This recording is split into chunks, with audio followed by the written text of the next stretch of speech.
Subscribe करिए हमारे channel target UP TET CTET को और बेल आइकन को दबाइए। हेलो फ्रेंड्स, मैं रेनू स्वागत करती हूँ आप सभी भावी अध्यापक एवं अध्यापिकाओं का आपके अपने channel target UP TET CTET में। दोस्तों, आज हम पढ़ने वाले हैं वायुमंडल के विषय में। मैंने आपको बताया था कि हम लोग स्थल मंडल, वायुमंडल, जल मंडल और जीवमंडल के बारे में पढ़ेंगे। तो सबसे पहले हमने स्थल मंडल को देख लिया था। अब हम आज वायुमंडल और वायुमंडल की संरचना के विषय में पढ़ेंगे। इसके अलावा वायुमंडल की परतें कौन-कौन सी हैं। तो सबसे पहले दोस्तों, जो हमारे पृथ्वी के चारों ओर वायु का एक घेरा होता है, इसको हम वायुमंडल कहते हैं। ठीक है, आप सभी को पता है इसमें विभिन्न प्रकार की गैसें होती हैं। किसी की अधिक मात्रा होती है, किसी गैस की कम मात्रा होती है। और यहाँ पर किस तरीके से किसकी कितनी मात्रा होती है, इन सभी के विषय में हम यहाँ पर विस्तार से पढ़ने वाले हैं। बहुत ही महत्वपूर्ण टॉपिक है, तो आप ध्यान से इसको पढ़िएगा। तो चलिए हम स्टार्ट करते हैं। पृथ्वी के चारों ओर वायु के इस घेरे को वायुमंडल कहते हैं। यह वायुमंडल पृथ्वी के ऊपर ही नहीं बल्कि जल और स्थल के भीतर भी व्याप्त है। आप सभी लोगों को पता है कि जल के अंदर भी गैस पाई जाती है, क्योंकि मछलियां सांस लेती हैं। तो कैसे? क्योंकि जल में भी ऑक्सीजन की मात्रा घुली हुई होती है। और जो नदियों में प्रदूषण की मात्रा की जांच की जाती है, तो उसमें ऑक्सीजन की मात्रा कितनी है यही जांच की जाती है। तो इस तरीके से जल में भी जो वायु में गैसें विद्यमान है, वो जल में भी विद्यमान होती हैं। तो यहाँ पर देखिए, वायुमंडल का जितना व्यापक विस्तार है उतना ही उसका प्रभाव भी व्यापक है। पृथ्वी पर पाए जाने वाले चर और अचर कोई भी इसके प्रभाव से मुक्त नहीं है। पृथ्वी के चारों ओर फैला हुआ वायुमंडल रंगहीन, गंधहीन और स्वादहीन गैसों का एक मिश्रण है। यह वायुमंडल पृथ्वी की गुरुत्वाकर्षण शक्ति से नियंत्रित है।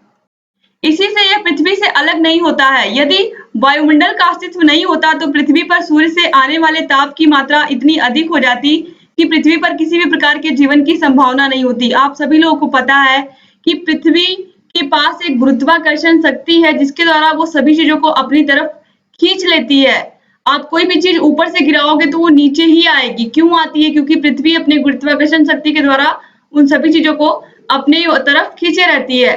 तो इस तरीके से जो पृथ्वी के आसपास का जो पृथ्वी का पूरा वायुमंडल है, उसको भी पृथ्वी अपनी तरफ से खींचे हुए रखी है। तभी हमारी पृथ्वी पर जीवन है, तभी हमारी पृथ्वी पर गैसों की वजह से। आप सभी लोगों को पता है कि अगर ऑक्सीजन गैस ना हो तो हम में से कोई भी जीवित नहीं रह पाएगा पृथ्वी पर। तो ये ऑक्सीजन गैस क्यों पृथ्वी पर रुकी हुई है? क्योंकि पृथ्वी के पास गुरुत्वाकर्षण शक्ति है और उसी शक्ति के द्वारा वो पूरे वायुमंडल की जितनी भी गैसें हैं सबको अपने पास एकत्रित की हुई है। तो इसके अलावा दोस्तों, यहाँ पर जैसा कि आपने देखा कि चाहे चर जीव हो चाहे अचर जीव हो, सभी लोग इस वायुमंडल के प्रभाव से युक्त है। यानी कि कोई भी इस वायुमंडल के प्रभाव से ऐसा कोई नहीं है जो मुक्त है। तो जितनी भी यहाँ पर गैसें हैं सभी रंगहीन, गंधहीन, स्वादहीन है और इन सभी का मिश्रण ही क्या है? वायुमंडल है। तो दोस्तों, वायुमंडल के कारण ही पृथ्वी की आने वाली जो किरणें हैं, किरणों की जो गति है उनको कम कर देता है, या फिर ये कहें कि उस ताप को कम कर देता है। वरना पृथ्वी पर जीवन की संभावना ही नहीं होती, क्योंकि कोई भी चीज बच ही नहीं पाती, सारी चीजें जल जाती सूर्य के प्रकाश से। लेकिन वायुमंडल की मात्रा इतनी अधिक है जिससे पृथ्वी पर सूर्य की किरणें उतना अधिक प्रभाव नहीं डाल पाती है। तो कहीं ना कहीं जो वायुमंडल है वो पृथ्वी की रक्षा भी करता है। वायुमंडल से ही हम सभी लोग जीवित हैं और वायुमंडल ही हमारे पृथ्वी पर जीवन का आधार है। आप सभी लोग को पता है। अब हम आगे बढ़ते हैं। वायुमंडल की बनावट के बारे में सबसे पहले हम पढ़ेंगे। वायुमंडल की बनावट में देखिए, गैसें।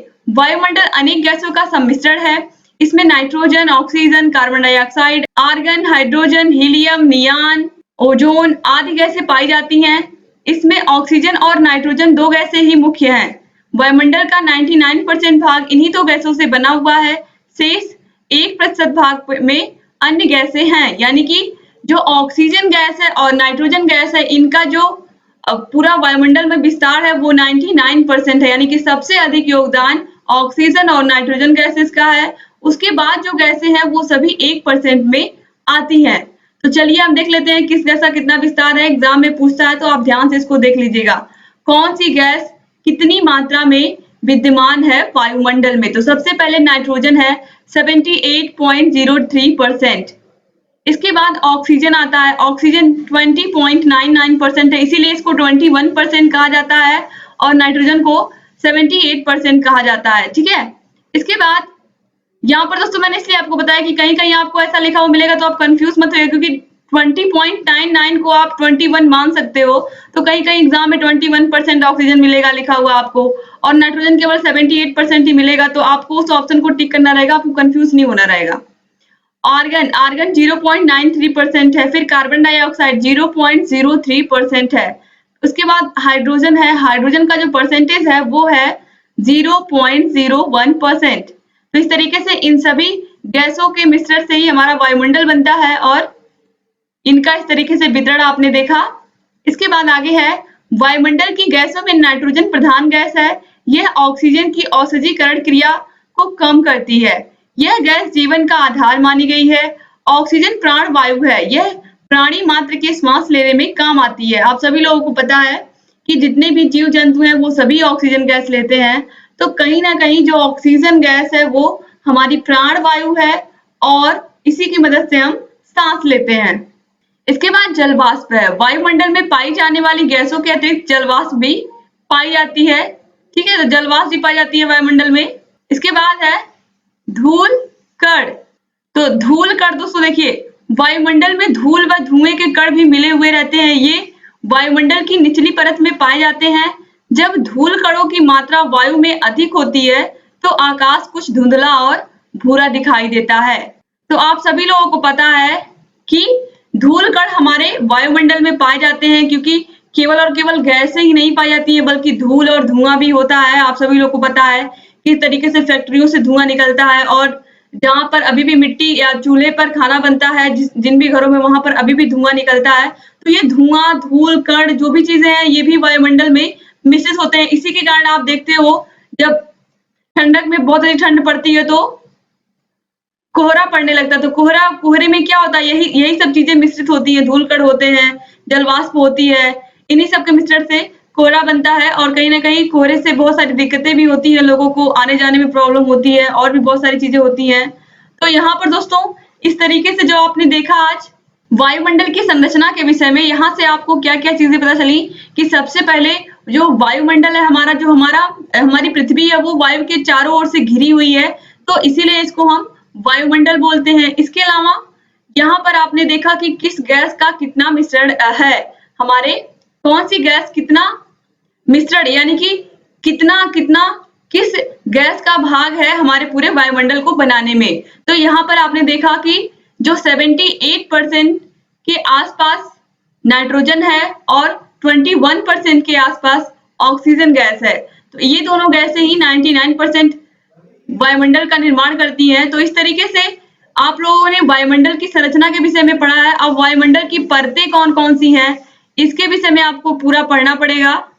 तो वायुमंडल की बनावट में आपने क्या क्या देखा है, वायुमंडल की बनावट में आपने देखा कि जो वायुमंडल है इसमें धूल के कण भी हैं, जलवाष्प भी है, और विभिन्न प्रकार की गैसें भी हैं। तो हम अगले चैप्टर में नहीं दोस्तों, इसी चैप्टर में अभी बाकी रह गया आपका वायुमंडल की परतें। क्षोभ मंडल के बारे में हमको पढ़ना है। इसके अलावा समताप मंडल, आयन मंडल, वायुमंडल, मध्यमंडल, इन सभी के विषय में हम विस्तार से पढ़ेंगे अगले चैप्टर में। और ये चैप्टर भी उतना ही इम्पोर्टेंट है जितना ये पूरा स्थल मंडल आपने देखा था। इसमें से दोस्तों बहुत सारे क्वेश्चन एग्जाम में आते हैं, तो वायुमंडल की परतें आप लोग जो अगला वीडियो आने वाला है वो बहुत ही महत्वपूर्ण है, उसको आप लोग बिल्कुल मत मिस करिएगा, क्योंकि उसमें बहुत सारी चीजें मैं आप लोगों को बताऊंगी जो आपके बहुत ही काम की होंगी, और एग्जाम में सिर्फ और सिर्फ आपके डीएलएड एग्जाम में ही नहीं बल्कि आपके यूपी टेट, सीटेट और सुपर टेट में भी पूछे जाने वाले क्वेश्चंस उससे बनेंगे। तो वो बहुत ही महत्वपूर्ण है, उसको आप लोग जरूर देखिएगा। तो उम्मीद करती हूँ कि आपको ये वायुमंडल की बनावट जो मैंने आपको समझाई ये समझ में आया होगा, और फिर कल हम देखेंगे वायुमंडल की परतों के विषय में। दोस्तों वीडियो में शुरू से लेकर के अंत तक बने रहने के लिए आप सभी लोग का बहुत बहुत धन्यवाद। हम लोग आपके सभी सब्जेक्ट को पढ़ा रहे हैं दोस्तों, और आपके सभी सब्जेक्ट का हमने प्लेलिस्ट बना दिया। प्लेलिस्ट की लिंक आपको इस वीडियो के नीचे डिस्क्रिप्शन बॉक्स में मिल जाएगी। इसके अलावा हम लोग आपके जो भी आप लोगों का कहीं चाहे आप लोगों के एग्जाम से रिलेटेड कोई न्यूज हो या फिर आप लोगों के प्रोजेक्ट से रिलेटेड कोई चीज बनाना हो, उन सबको हम लगातार आप लोगों के लिए बना करके लेकर के आ रहे हैं। तो आप लोग दोस्तों, आप लोग का बस इतना, आप लोग सिर्फ इतना योगदान कर दिया करिए कि हमारे सभी वीडियोस को प्लीज शेयर कर दिया करिए अपने कॉलेज ग्रुप में, जहां पर भी आपके कॉलेज का ग्रुप बना है, व्हाट्सएप पे, फेसबुक पे, ताकि हम लोगों का जो वीडियो है वो अधिक से अधिक प्रशिक्षुओं तक पहुंचे और अधिक से अधिक हमारे डीएलएड के भाई बहन वीडियोस का लाभ ले सके और लगातार ऐसे ही हमारे चैनल से जुड़े रह सके। तो दोस्तों वीडियो देखने के लिए एक बार फिर से आप सभी लोग का बहुत-बहुत धन्यवाद। तो अगले चैप्टर के लिए आप तैयार रहिएगा क्योंकि वो बहुत ही इंपॉर्टेंट है, मैंने पहले ही बता दिया। और इसके अलावा दोस्तों आप लोग हमारे टेलीग्राम चैनल से जुड़ जाइए क्योंकि टेलीग्राम चैनल पर आपको सभी वीडियोस की पीडीएफ मिलती है। तो पीडीएफ अगर आपको बिल्कुल फ्री ऑफ कॉस्ट में पाना है तो इसके लिए आपको हमारे टेलीग्राम चैनल को ज्वाइन करना पड़ेगा। टेलीग्राम चैनल का लिंक आपको इस वीडियो के नीचे डिस्क्रिप्शन बॉक्स में मिल जाएगा।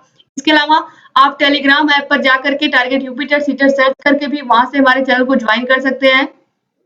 दोस्तों एक बार फिर से आप सभी लोग का बहुत बहुत धन्यवाद वीडियो पूरा देखने के लिए। तो मिलते हैं नेक्स्ट वीडियो में, तब तक के लिए आप लोग अपना ख्याल रखिएगा और ऐसे हमारे चैनल से बने रहिएगा। तो जय हिंद दोस्तों।